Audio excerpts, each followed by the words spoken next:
All right. Friendly reminder, you do have vocab 1 through 10. My girl Abby is ready, though.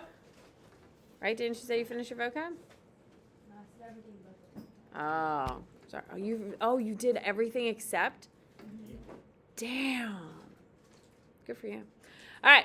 So you have a vocab quiz 1 through 10 on Monday. Make sure you are ready for that. Tuesday, we're doing a primary on Monday. Tuesday, you have 11 through 20. Wednesday, 21 through 30. On Thursday, you have a test, 25 questions, all multiple choice. What has happened here? Why did you say no better? Oh, that's why. Huh? Oh, because I haven't rolled it forward. It's for week 12. What else? Next Friday, we have no school. Oh, I'm the only one excited about that? I don't know if you need to know this, but there's only 9 more days until Thanksgiving break. That helps a lot. Thank you. Apparently, and I haven't done the math myself, so I can't say. And if it's math and it's coming from Samantha Bennett, you should be a little wary. Apparently, there's only 25 more school days until winter break. That is a number worth getting excited about. See? Victoria needed it. Victoria needed that, didn't you? So 16, 25 wake-ups, and then you're done. So 16 days after Thanksgiving? I just said, don't make me do math. Like, I am not the reliable one on math. I don't know. I can't say if that statistic is true because I didn't count that one out, but I did count the Thanksgiving one. All right, here we go. All right, we're going to do the chart first because the chart's the worst part, and I'd rather knock it out. All right, here we go. So, put a star at the top. According to Karl Marx, capitalism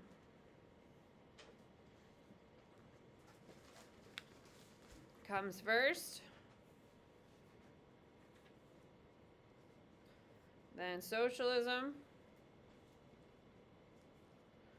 parentheses, about 200 years to 300 years,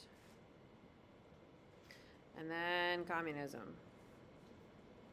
So that is the progression of economies according to Marx. Okay, capitalism is going to have a lot of information that you already know, a little bit of addition. Socialism and communism are completely new. I haven't taught you these. I will say you're going to have to talk about capitalism, communism, and socialism for the rest of your academic life. So I would just kind of embrace it because the faster you learn it, the easier your quality of life will be. Capitalism, created by Adam Smith. Wealth of Nations is the book. 1776. Underline Wealth of Nations, of course. I'm going to do bullet points. Laissez-faire. Laissez-faire means let it be. End quote. Keep the government out of the economy. Next bullet point, based on the belief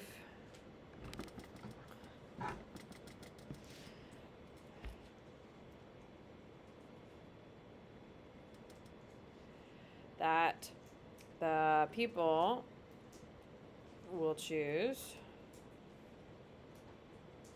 what is successful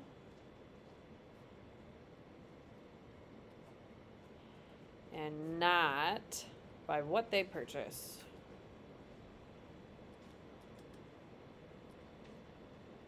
Period.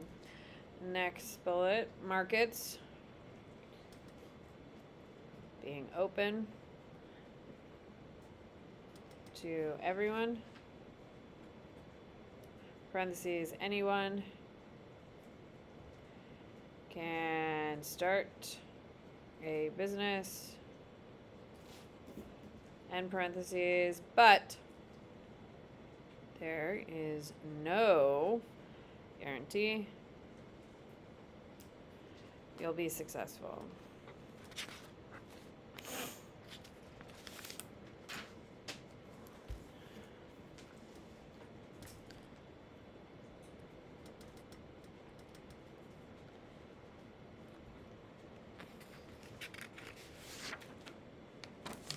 make it easier.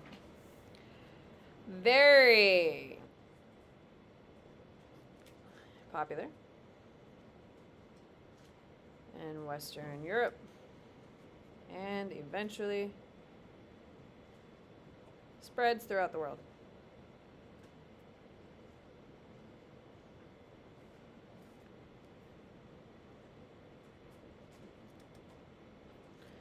Incredibly hard.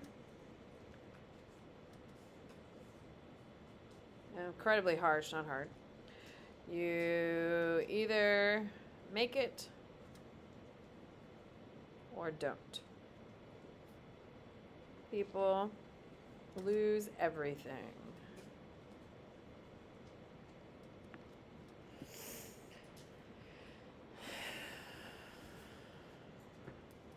Eventually, next dot, eventually, it will evolve into government regulations with some assistance and supports. And that's what we are covering this week is eventually we do change capitalism so it's not as harsh. Like doing 40-hour work weeks, 8-hour work days, those types of things. Socialism. So this is all new. It is a term created by Karl Marx and Engels in the Communist Manifesto.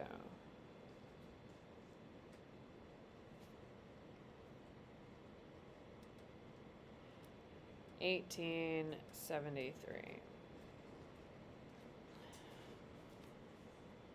When the first dot is when the government controls all aspects of the production, parentheses, land, natural resources, and factories, they will then divide up the profits to all the people. Period. Next dot. The next star. It's a star. The government controls all aspects of life to ensure equal distribution.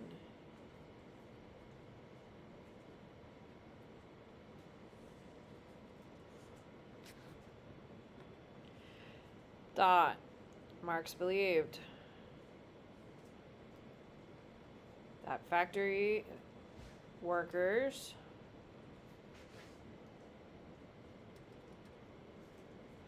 would overthrow what? What does this say? Engel, Engel. Overthrow factory owners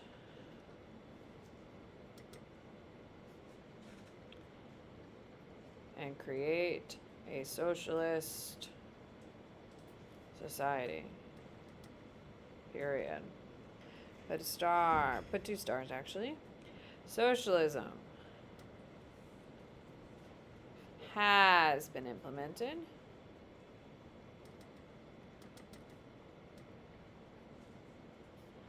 in Soviet Russia, North Korea,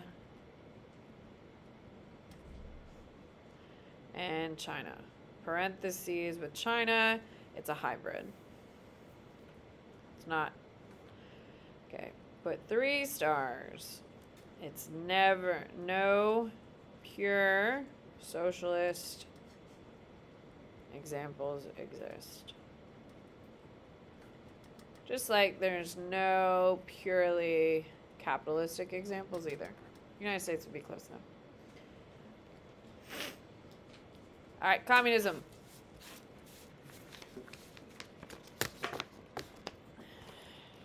It's a term created by Karl Marx and Engels in the Communist Manifesto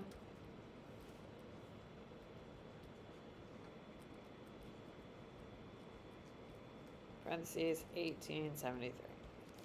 Make sure you underline Communist Manifesto. First thought, there is no government,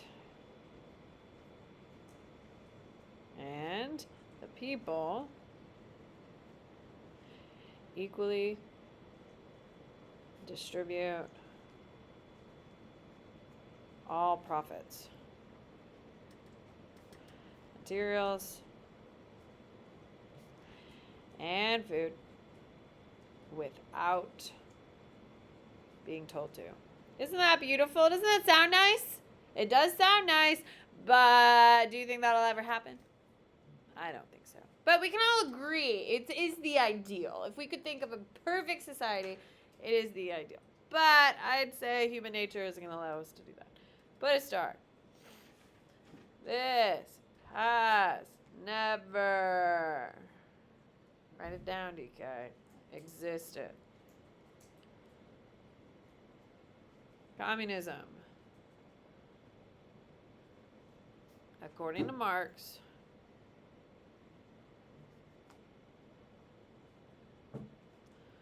was supposed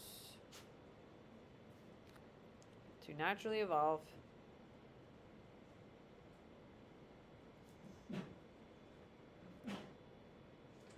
from socialism. That humans will become less selfish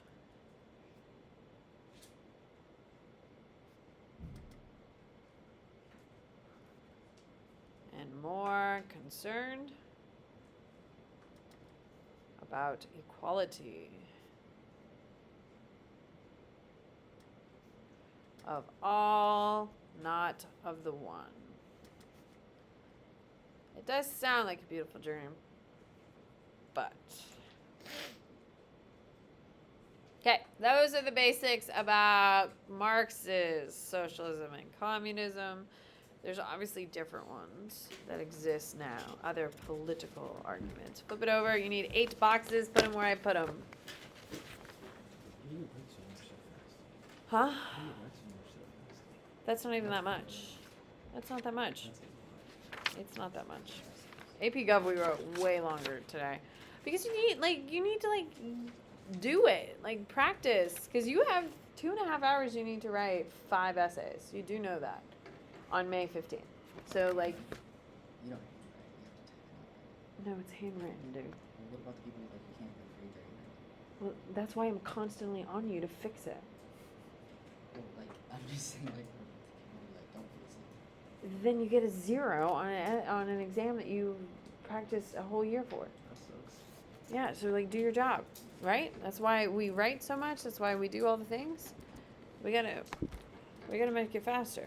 8 boxes. 1, 2, 3, 4, 5, 6, 7, 8.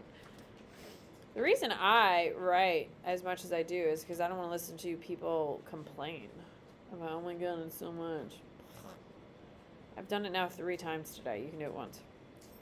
British, French, U.S., German, and the princely states of India.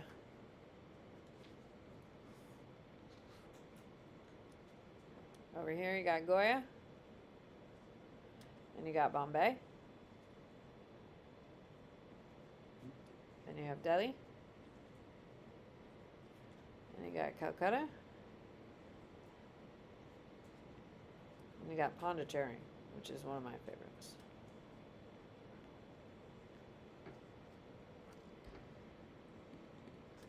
We got Bay of Bengal.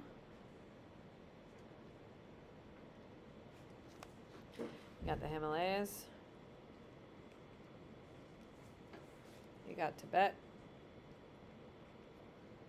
We have Siam.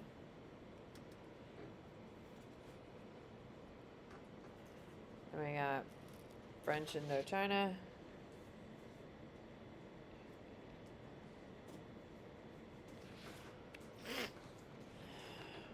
Right here we have Sumatra. If you go to Starbucks, you see Sumatra on their coffee all over the place. They're one of their largest producers.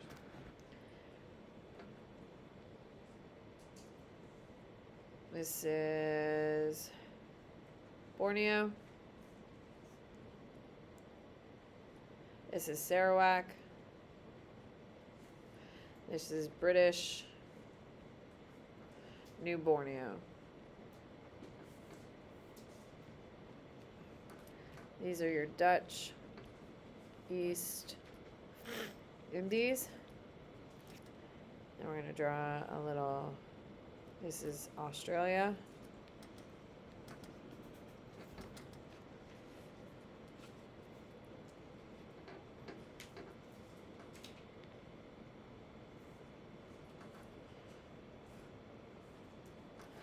This is New Guinea. Right over there. Am I going too fast for you over there?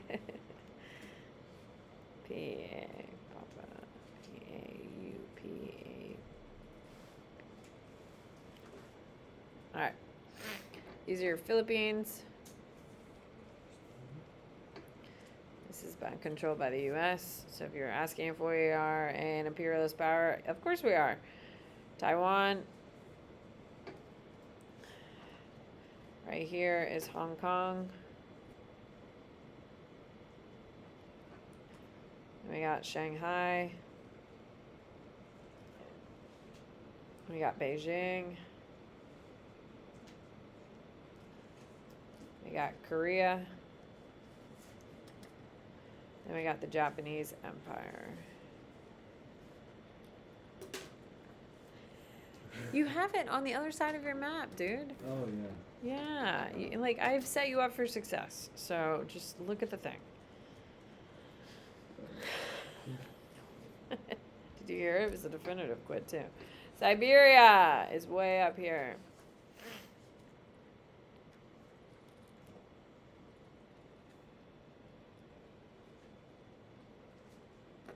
This is going to be the Russian Empire. And this is Manchuria.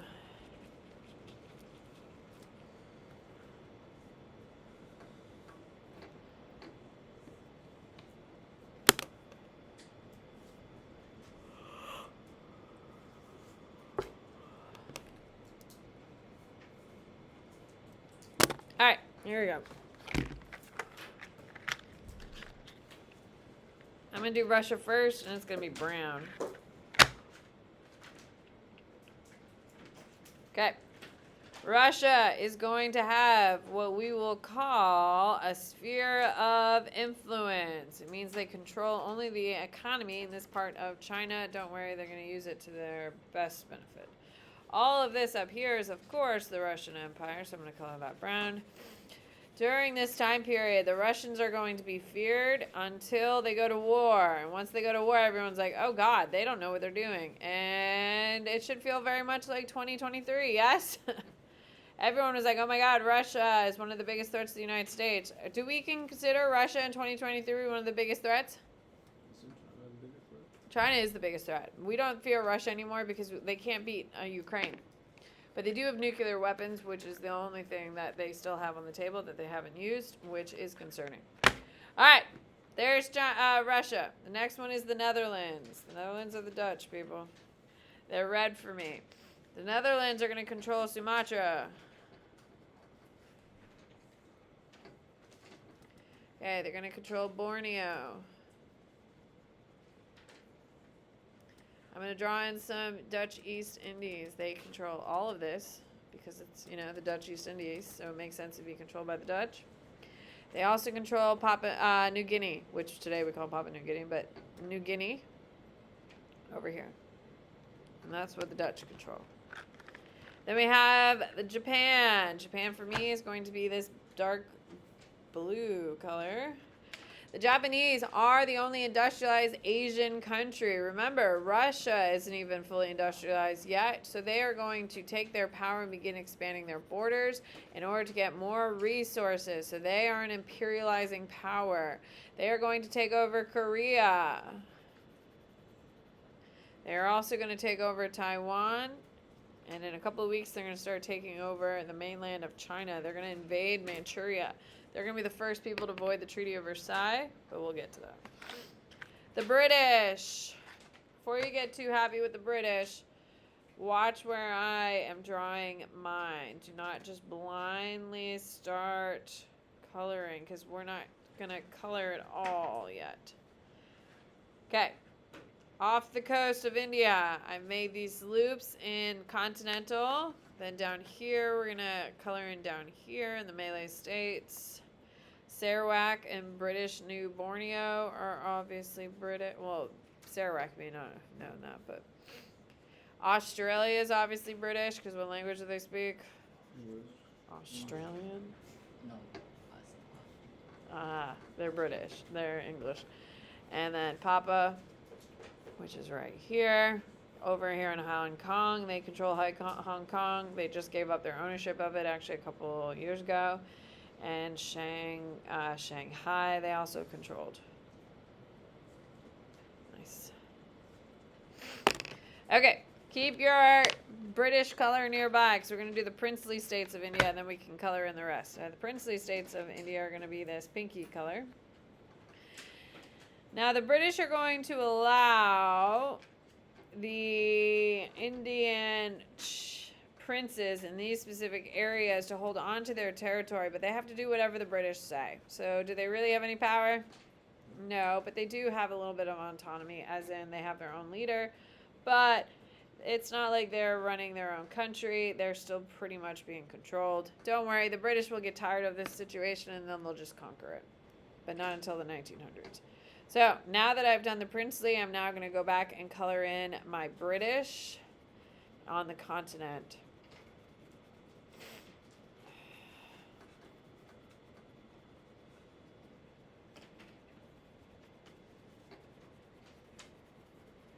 There you go.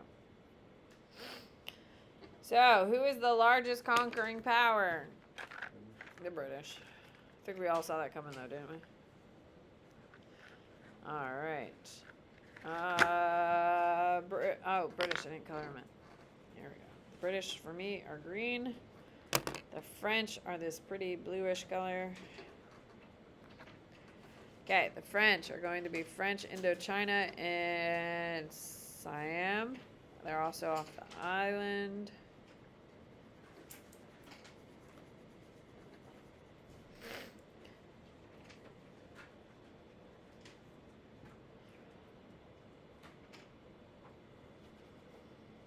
There you go. Oh, and they also have a sphere of influence, just like Russia. It's right there. All right, next one is the U.S. The U.S. are going to control the Philippines. The Philippines. We are an imperializing power. And then you got Germany. Germany for me is going to be orange. Germany is going to control this spot right over here. And they also get a sphere of influence, and they're way up here. And that's it. Germany does not have that many colonies because they were late to what? Industrialize, because they were late to unify. Unify. Oh, I forgot to color the inside of this circle. This is British. There you go. That's your map. As soon as you are done, submit it on Canvas, please. There is a timestamp on it. It needs to be in by 8:30 a.m. on Thursday, or it will be marked late. You have over a week to do it.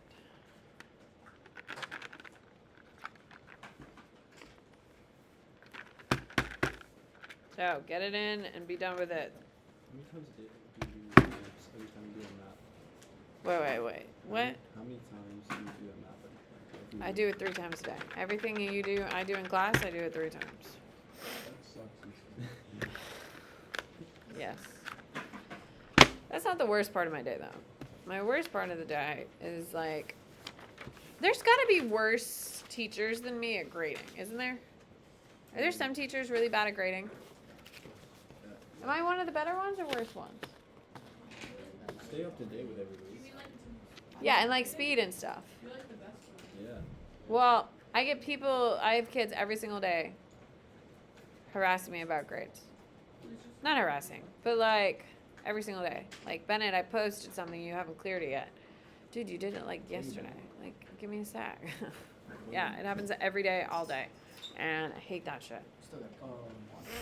Huh? Still got color. Yes, you do, not me. I've got 3 degrees, boss. Oh, This minute. What? So See, he's gonna ask me about a grade thing. no, You it's ready? not the You ready? minutes. All right, what? The names for the signs Are very really long. I know. and it's hard to. I can't see which. Well, ones are click what. on it then. Just take the second and click on it, and it'll pop right up. No, it still doesn't. It still doesn't show. Here, I'll I show still you. submitted. Press one. I was just saying. Press on the arrow. It's the first one. You need the first one. It still doesn't show. You need the first one. It's on the first one. All right, submit it to Canvas, and then you are done.